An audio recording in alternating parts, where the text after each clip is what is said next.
Muy buenos días, nuevamente estimados amigos televidentes de TVial. En esta oportunidad, en su programa Viajero TV, estamos con un invitado especial.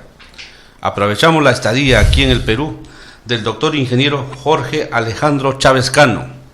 Él es especialista de la Unión Europea en Gobierno y Descodificación del Conocimiento Tecnológico. Bienvenido, doctor ingeniero Alejandro Chávez Cano. Primero, muchas gracias por la invitación. Es muy grato presentarme en un canal del Gobierno Regional del Callao y dispuesto a responder cualquier pregunta o consulta. Doctor ingeniero Alejandro Chávez Cano, ¿podría usted contarnos su experiencia empresarial y científica? Sí, claro. Bueno, yo soy el director de Inteligencia Científico-Tecnológica de la única agencia de la Unión Europea especialista en gobierno y descodificación del conocimiento tecnológico.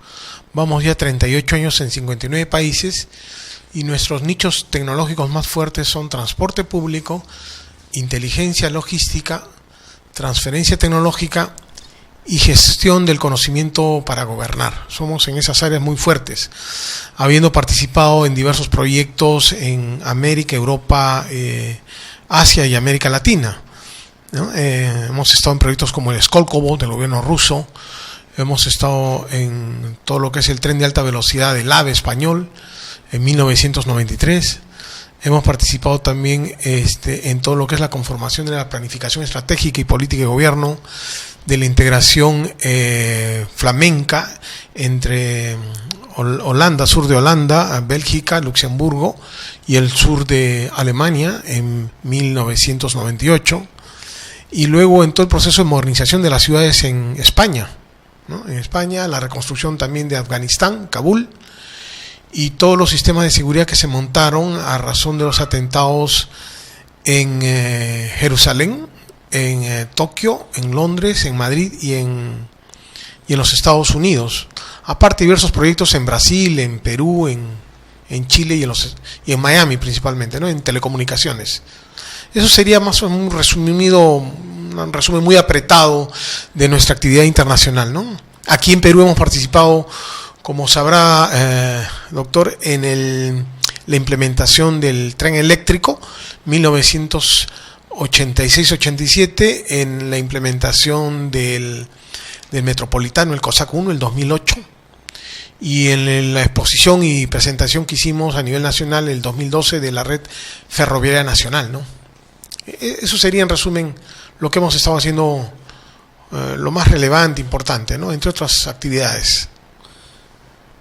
Doctor, es muy importante la experiencia que usted menciona porque nuestros televidentes lo están conociendo para que tengan una oportunidad mejor de apreciar las respuestas que vamos a tener a lo largo de esta entrevista.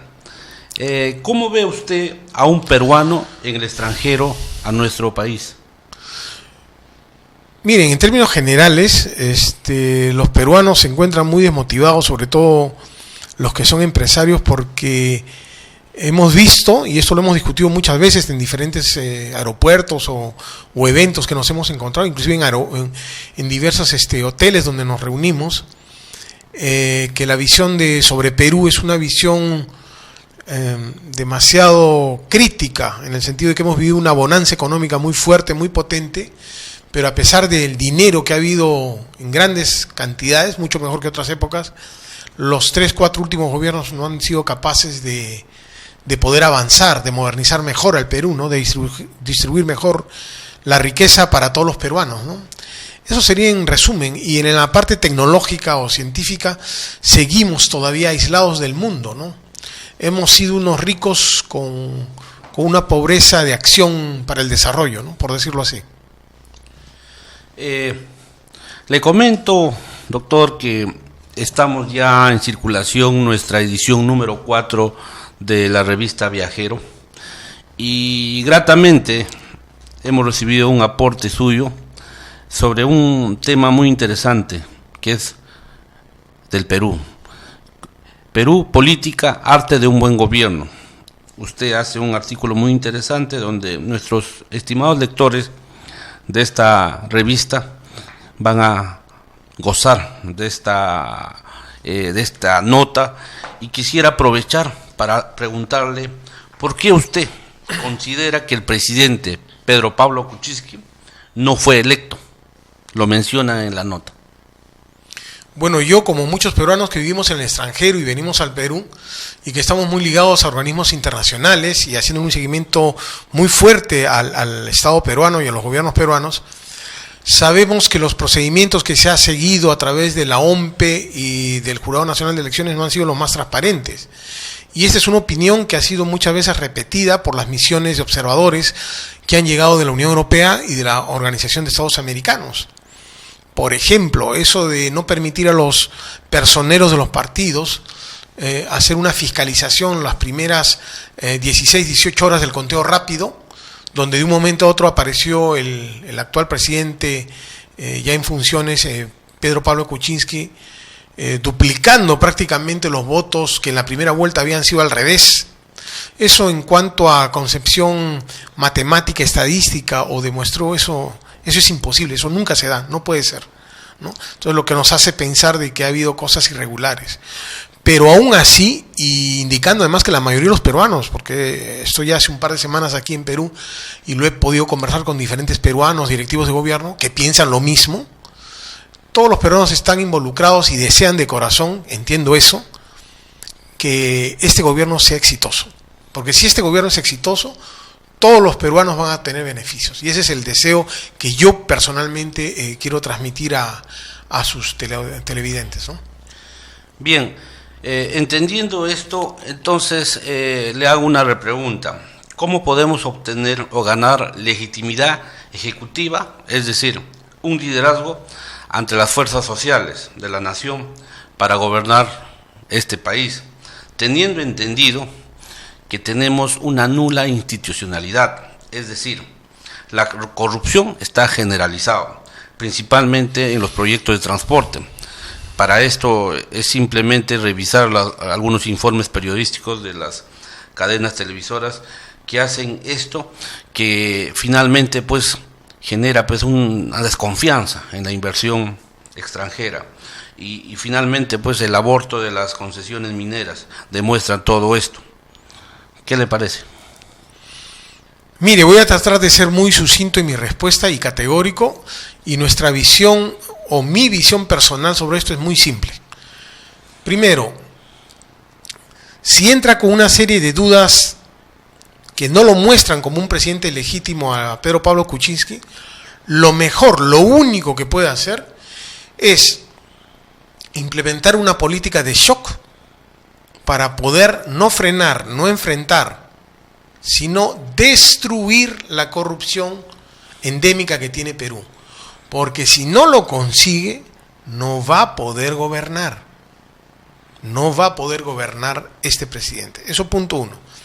El otro aliado potente que tiene el actual presidente del Perú es muy cuidadosamente saber elegir a los directivos de gobierno y recambiar a los ministros que en la práctica no están cumpliendo excelencia los encargos y los objetivos que se le ha dado, a pesar del corto periodo de tiempo, que ya van 90 días desde que terminó la segunda fase de elecciones, y va casi un mes que ha tomado posesión del cargo. Para los especialistas que dominamos determinados nichos del conocimiento, basta con 1 o 2 semanas para demostrar qué es lo que podemos hacer y bajo qué circunstancias. No se necesita más tiempo. Eso, algún ministro que diga que necesitamos más tiempo, si no se ha podido arreglar esto en 10, 15 años, no lo podemos hacer de golpe, eso es falso. Eso, si se conoce, es posible resolverlo, y a bajo costo además.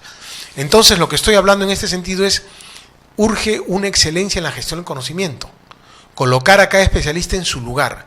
Y hablo de especialista no alguien que tenga un montón de títulos, o haya estudiado en Europa, América o Asia, no, sino qué transformó en su vida profesional, qué cosa hizo que produjo un cambio importante en la vida de las personas que él gobernó o que él dirigió. Eso es muy importante. Y no es suficiente tener la experiencia en el sector privado. Tiene que haber sido en proyectos de relevancia para un país o para un sector, ¿no? Esa sería la opinión general que podría tener. Nuestro presidente actual, el 28 de julio, al juramentar, hizo unas promesas. ¿Cree usted que estas se van a cumplir? Teniendo en cuenta que, por ejemplo, en el tema del transporte, prometió trenes de cercanía. Yo le pregunto a usted, ¿cree que estos trenes regionales son viables? Por un lado. Por el otro, sabemos que la inversión y el riesgo debe ser asumida por el gobierno actual del presidente Kuczynski o la inversión privada. ¿Por qué? ¿Debería apostar este gobierno a la creación de más carreteras nacionales o vemos el aporte hacia los gobiernos regionales? ¿Qué opina usted? Mire, a ver, me ha puesto 3 preguntas casi juntas. A ver, voy a intentar responder. Primero, las promesas que hizo el presidente solamente pueden ser cumplidas si es que están soportadas bajo especialistas avesados y con suma experiencia en el tema. Eso es punto 1. Segundo, las grandes inversiones donde existe una demanda cautiva por transporte deben ser asumidas por el sector privado, nunca por el gobierno, porque va a aumentar la centralización y es lo que quiere el gobierno, lo opuesto, descentralizar al país. Y el gobierno debe apostar donde nadie quiere invertir, donde inclusive se puede perder, pero a largo plazo va a haber desarrollo. Eso sería como primera parte mi respuesta. Bien, le preguntaba también respecto a las carreteras nacionales. Hoy en día vemos que el ministro de Transportes está anunciando proyectos para construir varias vías nacionales, ¿no? En el caso, por ejemplo, de la parte sur en Moquegua, que es la tierra donde tuvo a su cargo un gobierno regional. ¿Usted apuesta por más carreteras a nivel nacional o por fortalecer a los gobiernos regionales para que a través de ello podamos implementar mejor la infraestructura del transporte? Mire, Perú lo que urge, es decir, urge para ayer o antes de ayer, es una integración, una articulación de todo el territorio nacional para poder gobernar derechos y incluir desarrollo. Y esto, a nuestro entender, la única manera de hacerlo es con el desarrollo de ferrocarriles. Las carreteras solo son válidas hasta 200 kilómetros de distancia. Superado esta distancia, altera el valor de la tarifa. Y cuando la tarifa es alterada, a lo largo de un año o superior a un año, altera el valor de mercado de la carga transportada o del pasajero transportado. Con lo cual los ferrocarriles se convierten en el protagonista tecnológico de la integración del país. Eso es fundamental. Otra cosa importante, el gobierno central desde Lima es incapaz, por falta de conocimiento y trabajo de campo, de poder decir qué carretera se debe priorizar. Eso debe ser total responsabilidad y exclusividad de los gobiernos regionales y de los gobiernos locales, municipios, que saben cuál es su demanda y por dónde hay más tráfico y por qué integran, qué mueven, qué actividades van a reactivar. Entonces, pero vuelvo a repetir, para que esto ocurra, se necesitan pues especialistas de primerísimo nivel que a nuestro entender en estos primeros 90 días de trabajo, post elecciones, no le estamos viendo al presidente, ¿no? Es una debilidad que está teniendo. No se está poniendo a gente con capacidad de especialista o experto. Por ejemplo, en áreas de tecnología altamente compleja, se siguen colocando a responsables del área humanista, de letras, abogados, economistas, contadores públicos, sociólogos, politólogos, muy respetables para otras áreas, pero que para gobernar proyectos de alta complejidad no tiene sentido, es un gravísimo error. No grave error, gravísimo error. Es como poner un economista, un sociólogo a hacer operaciones de cirugía del cerebro. No está calificado, no sabe. Y respecto a los gobiernos regionales, si no tenemos este tipo de especialistas en el Ministerio de Transporte, que es el gobierno central, mucho menos vamos a tener pues en los gobiernos regionales. Pero ¿cómo fortalecer a los gobiernos regionales en este tema? Mire, las instituciones, por ejemplo, Ministerio de Transporte, se llaman así como un nombre genérico, pero estas instituciones funcionan porque aglutinan hombres, y los hombres, la mente de los hombres conservan, desarrollan conocimiento. Entonces, si en cada institución los directivos, los ingenieros, los proyectistas, los planificadores, los ejecutores, los inspectores tienen una formación amplia, completa, profunda, que ahora el MTC no tiene, e históricamente los últimos 15 años tampoco ha reclutado, se hace muy difícil que cualquier proyecto se pueda ejecutar de forma óptima, inclusive teniendo los presupuestos adecuados o viviendo en bonanza, que eso ya le ha pasado a Perú, le ha pasado con Ollantumala, y por no tener cuadros apropiados, hemos retrocedido, hemos involucionado. Entonces el desafío del actual gobierno de PPK es buscar, captar, reclutar la gente más especializada que generalmente está en el extranjero, no en Perú, ¿no? Y lo que estamos observando es que a pesar de acercamientos que hay, donde nosotros también hemos participado desde el proceso electoral, pues no hay una vocación de apertura de los que acompañan al presidente PPK, y algunas veces parece que hasta lo quieren aislar, ¿no? Porque entiendo de que ofrecer ayuda y rechazarla o ignorarla a comienzo de gobierno, sabiendo que en el país no hay especialistas, es un gravísimo error, ¿no? Es una falla enorme, ¿no? Contra los propios intereses del gobernante. Bajo estas ideas que usted tácitamente menciona, ¿cuál cree que es el requisito indispensable para gobernar derechos e incluir desarrollo para todos los peruanos? El gobierno de PPK desde Lima, ¿cómo debe articular el poder del Estado para que con los gobiernos regionales y locales pudieran viabilizar mejor la gestión del transporte desde el punto de vista de Estado? Mire, le doy una idea que yo haría si estuviera en el lugar del presidente. Yo le pediría a los economistas, Hernando de Soto y al otro señor Cubas, que eran de la oposición, pedir a uno que lo pongan en Arequipa y otro en Trujillo para gobernar. Y conjuntamente tengan una fuerte interacción con Alfredo Torne, el actual ministro de Economía.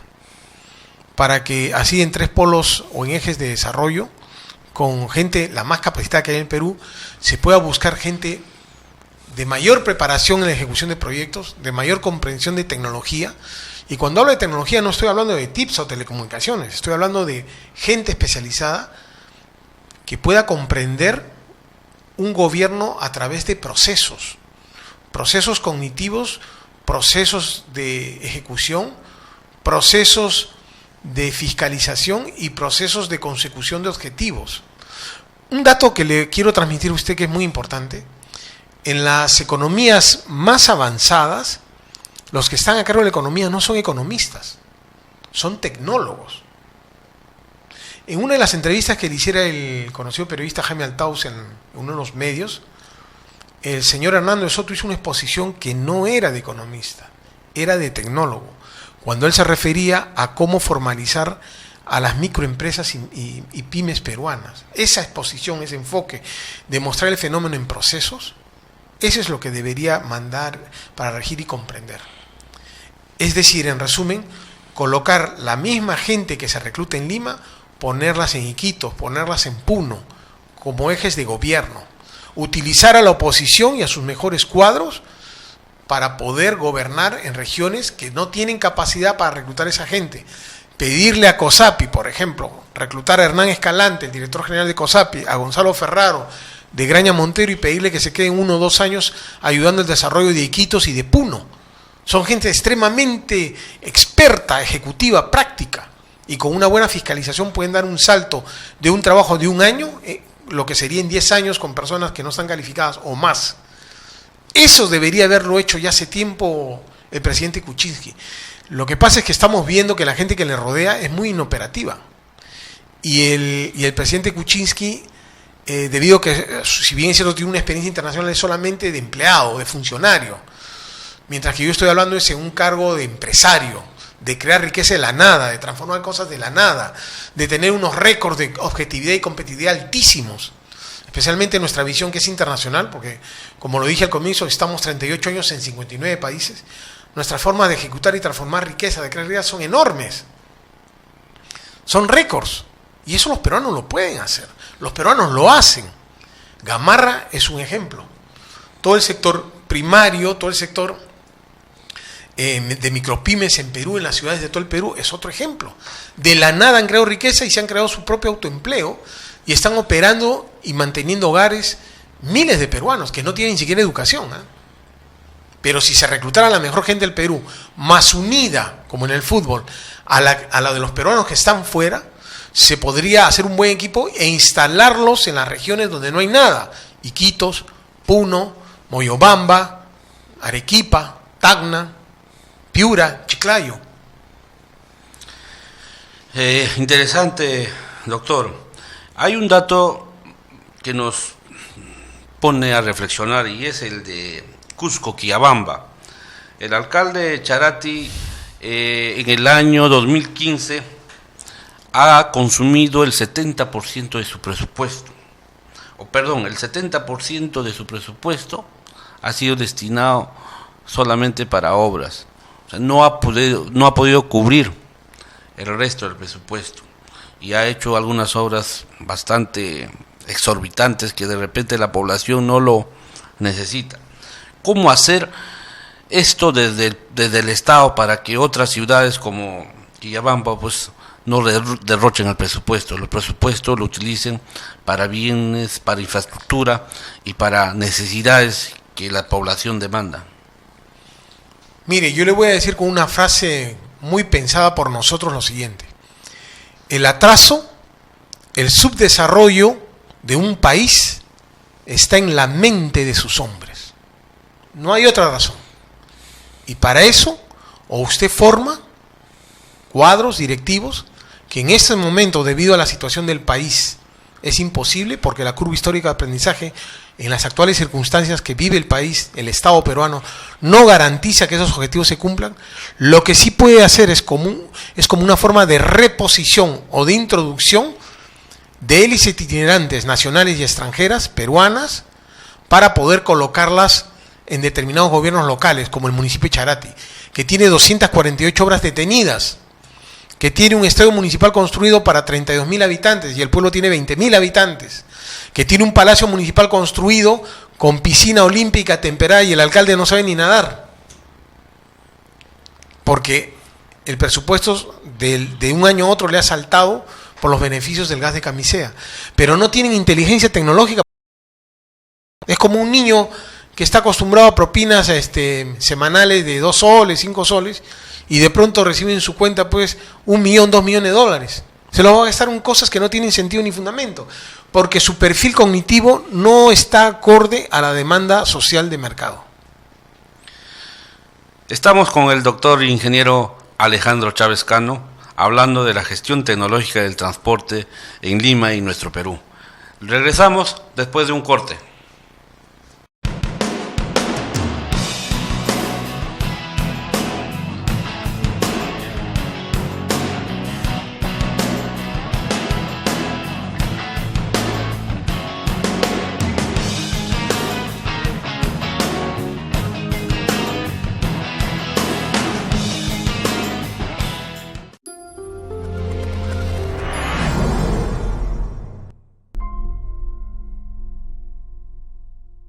Hola gente de TV Vial, los saludos al Toro Cantoro.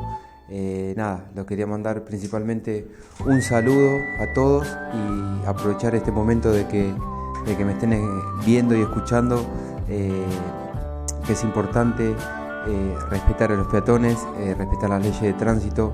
Esto es muy importante para todos, así que desde ya nosotros como por ahí personas más públicas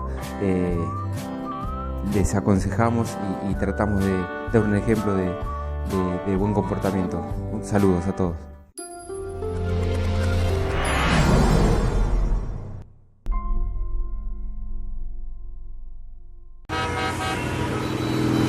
Voy despacio, voy acá nomás. Me quita el aire. No hace falta, son años. Se me aplasta el pelo. ¡Casco! No me jodas. ¿Para qué? Me molesta. No se escucha. Acá lo tengo. Da calor. Si nadie lo usa. No te engañes. Las lesiones en la cabeza son la principal causa de muerte y discapacidad permanente en moto y ciclomotor. Vos, que tenés cerebro, usalo. Luchemos por la vida. Hola amigos, les saluda el ingeniero Johnny Pardavé, para decirles que muy pronto estaré con ustedes hablando sobre el transporte en nuestra ciudad, en tu programa Viajero TV y por TVial.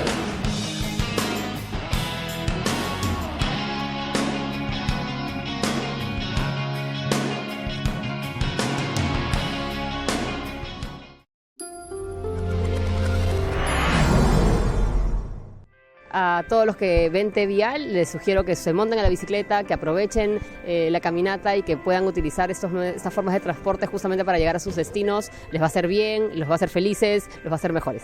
Un fraterno mensaje justamente de pensar la ciudad como un lugar para ser cada vez mejores y para poder lograr nuestros objetivos.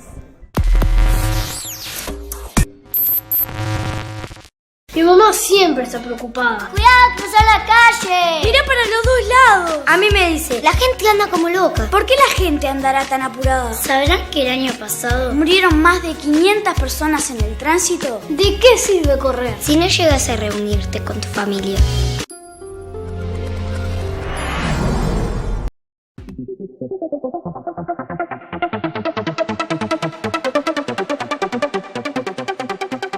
Amigos de TVial, muy buenas tardes. Les saluda Marcos Agurto para invitarlos a participar del programa Vialex a partir de esta frecuencia, este canal, donde vamos a tener entrevistas, análisis de casos, vamos a también conocer el reglamento de tránsito y absolver lo más importante de sus consultas. Así que ya saben, el día viernes de 4 de la tarde a 5 de la tarde, programa Vialex para conocer un poco más sobre el tránsito.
Muy buenos días, seguimos en esta entrevista interesante con nuestro invitado, el doctor ingeniero Alejandro Chávez Cano.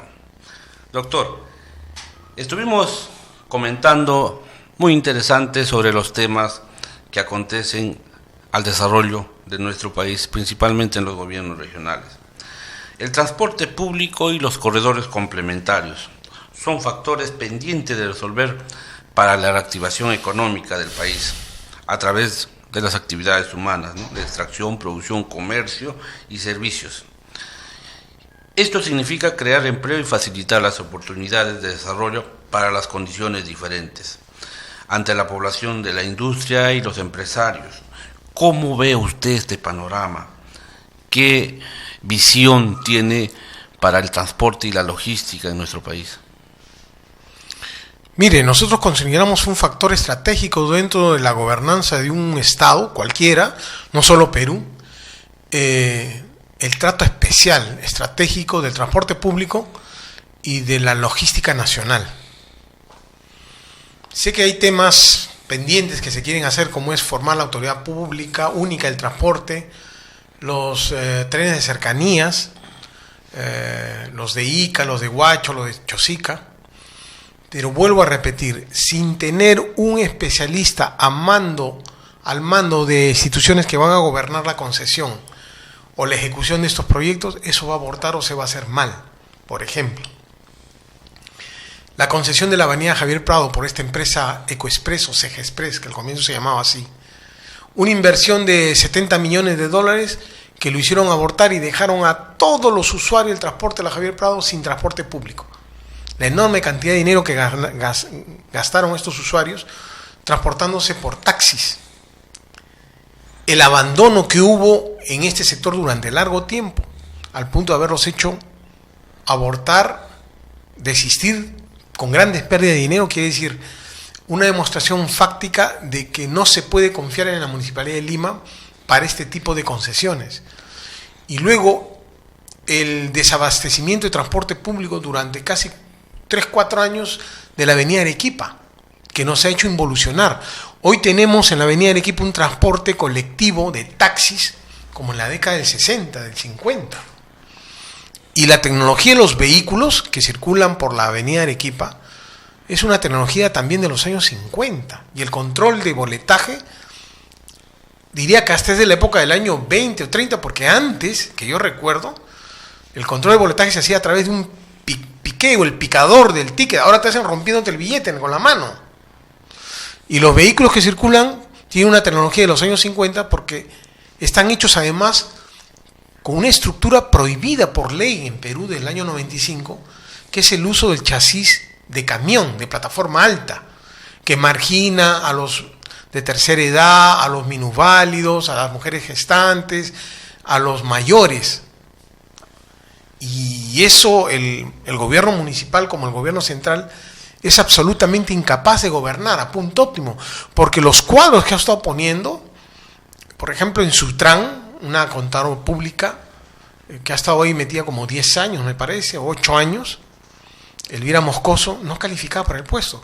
Después fue suplida por María Jara, que es abogado, tampoco, y ahora está creo en la Dirección de Circulación Terrestre del Ministerio. Correcto.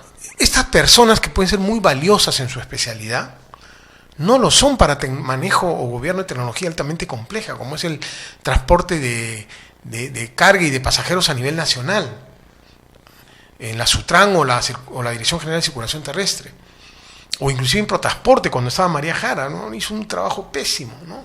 Donde la corrupción se enseñoreó hasta ahora.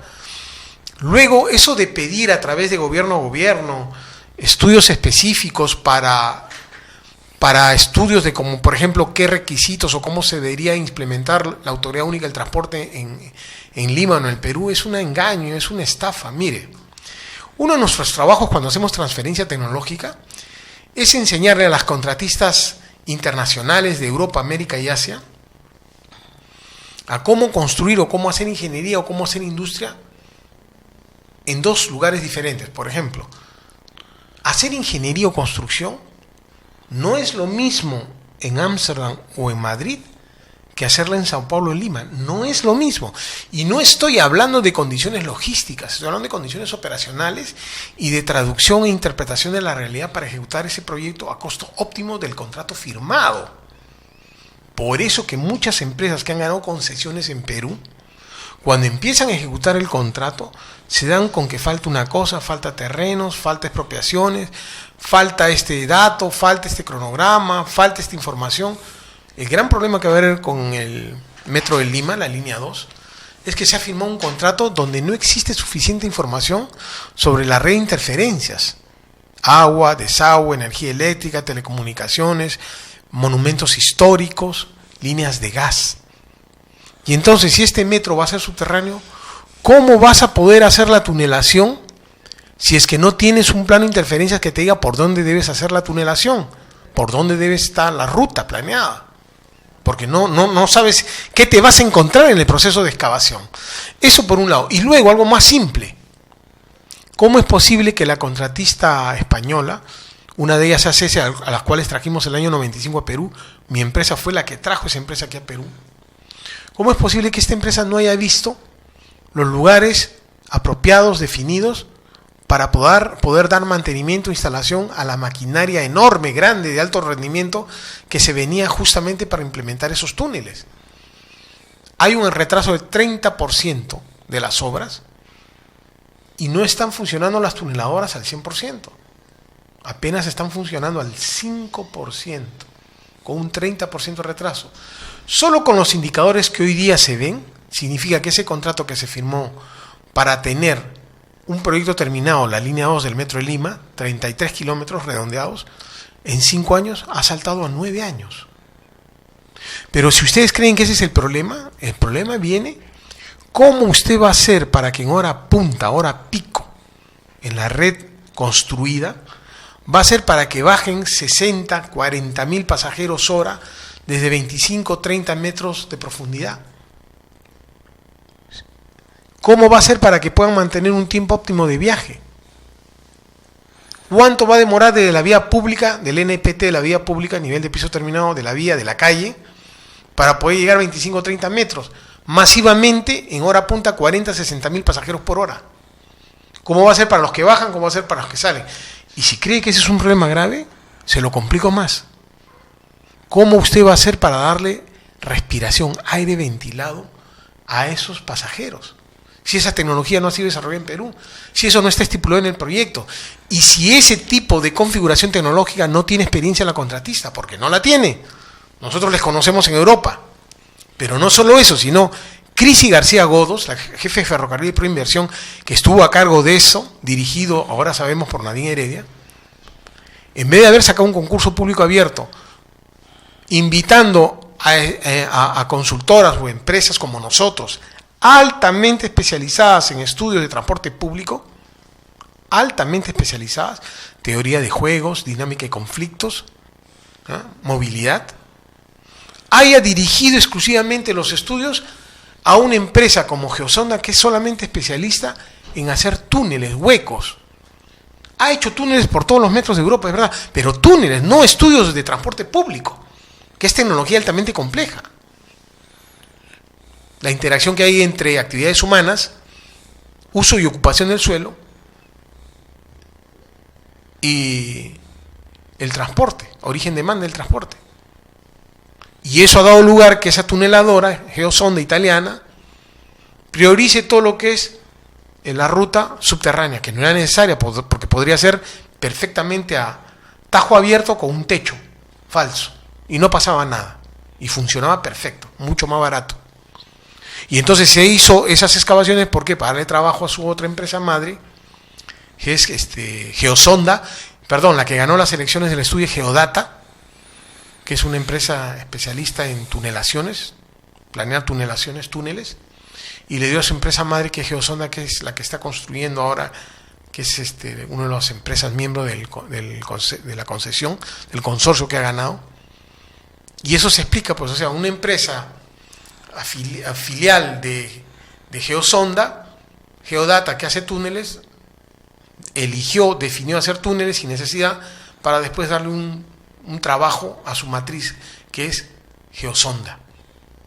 Y sin importar el precio, sin importar el tiempo de viaje, sin importar la seguridad de los pasajeros, sin importar las tecnologías que no se dominan de ventilación, de respiración. Porque, ojo, y con esto concluyo, uno de los trenes más antiguos del mundo, que es el Metro Madrid, 1913, hasta el 2015 no pudo resolver en la línea 2 del metro, la línea roja, que es subterránea, que está más o menos a 25 o 30 metros de profundidad, no pudo resolver desde su creación, 1913 a 2015, casi un siglo, no pudo resolver el problema de ventilación, porque la gente que utilizaba en esa época que yo comencé a usar el metro en Madrid, 1989, la gente se intoxicaba, no podía respirar o los ojos le lloraban porque no había suficiente ventilación para poder evaporizar todos los residuos de rozamiento de los aceites y del mantenimiento de la tracción motora de los trenes, de los metros, el material rodante. No había ventilación, eso apestaba y olía horrible. Recién en 2015 lo han parcialmente resuelto, pero unos presupuestos enormes. Y de eso no hay experiencia. Hay experiencia en el parche, pero no hay experiencia en el diseño. Y no sé cómo van a poder resolver esa parte, más aún cuando no hay un tratamiento detallado de cómo va a salir y entrar gente en horas punta, ¿no? Igual, ¿qué hace una empresa alemana como GIS, muy respetable para cooperación, que te hace el estudio gratis, si ellos no conocen la realidad de Lima o del Perú? Lo único que van a dar son recomendaciones generales sobre cosas que no conocen, porque para eso tendrían que tener ingenieros viviendo 5 o 10 años en Perú, ¿vale? Y los ingenieros que están aquí en Perú, contratados por ellos, tal vez, es solamente tome datos, porque ellos tendrían que haber vivido otros 5 o 10 años en Alemania para comprender la tecnología alemana aplicada al Perú, como nosotros sí lo sabemos, lo conocemos. ¿Qué es lo que hacía por inversión para que tenga una idea de dirigir estos proyectos a determinadas empresas? Ellos tienen un portal en el cual uno se inscribe y entra. Pero lo que ocurría era que ellos se ponían de acuerdo con estas empresas para que en determinadas horas, determinados días, pudieran entrar a inscribirse y aparecían como únicos postores. Precisamente la línea 2, que es el proyecto del metro que se está ejecutando, es uno de los temas controversiales, porque en las últimas semanas en los medios de comunicación han salido reportes periodísticos referente a algunas irregularidades, y precisamente en esta edición de la revista hemos preparado un reportaje sobre algunos de ellos y lo que el doctor Alejandro Chávez está mencionando el día de hoy.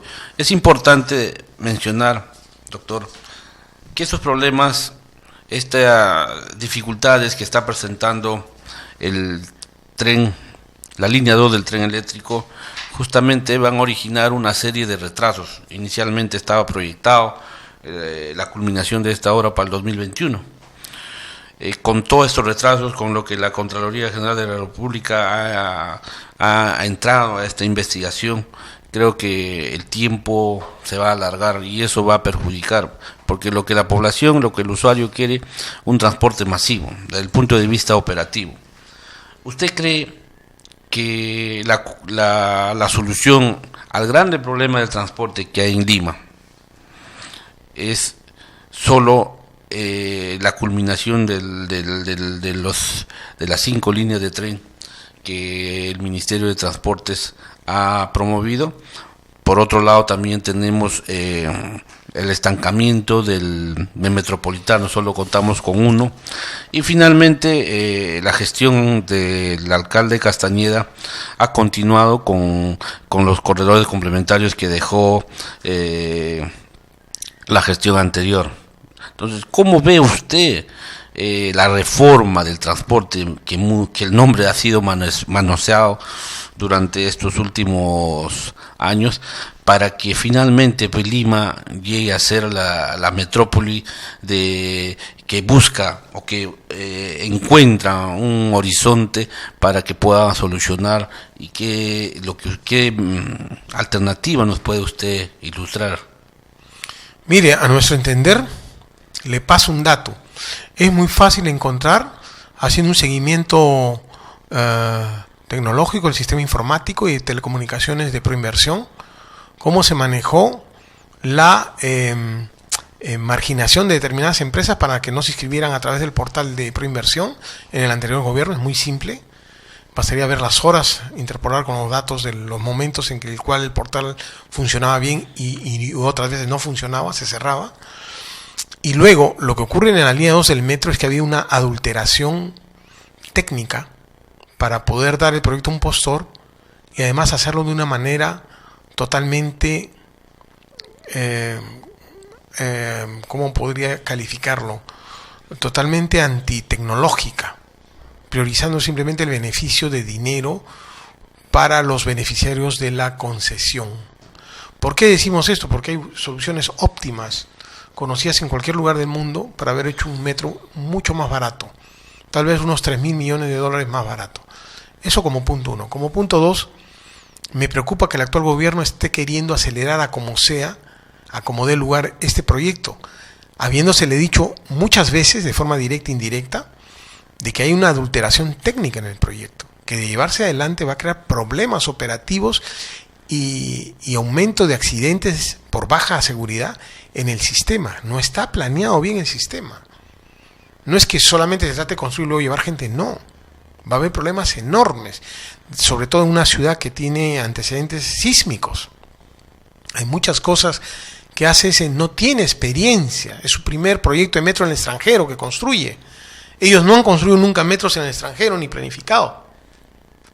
Yo cuando estuve reunido con los directores encargados del proyecto, los que firmaron el contrato, además de mucha interacción con el anterior viceministro, me daba cuenta de esto, ¿no? Era una de las cosas más llamativas, que no se sabía qué hacer, ni cómo avanzar. Y querían resolver los problemas en el camino, pero un proyecto de esta dimensión, de esta envergadura y del monto, 5.700 millones de dólares, pues no podría llevarse así, ¿no? Sí, yo creo que el tema del transporte es un tema bastante complejo. Sabemos de que los planteamientos que hoy en día se están anunciando, pues no da, digamos, alguna indicio de buscar ciertas soluciones. Lo importante es que hoy en día existen publicaciones, por ejemplo, hemos tenido la publicación en los medios correspondientes referente a una iniciativa del Ministerio de Transporte sobre una propuesta conceptual de la creación de la autoridad única del transporte urbano Lima-Callao.